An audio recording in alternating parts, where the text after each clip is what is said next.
Alaska needed less than 12 minutes to tie its championship series with Magnolia at 1-1 in the PBA Governors Cup.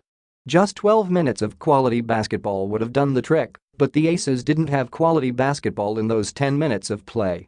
Alaska had poor execution down the stretch that allowed the Hotshots to take a 77-71 win and a commanding 2-0 series lead Friday at Smart Araneta Coliseum.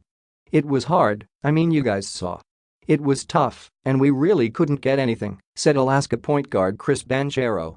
"We need to do a better job. We're going to watch film, and we just have to do a better job of getting into our offense and get into the post and out."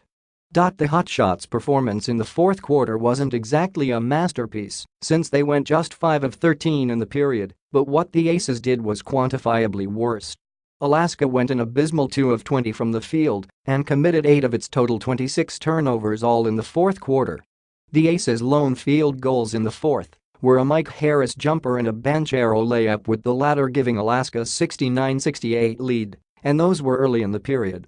The Hotshots took us out of our rhythm," said Banchero, who had 9 points, 9 assists, but turned the ball over 7 times.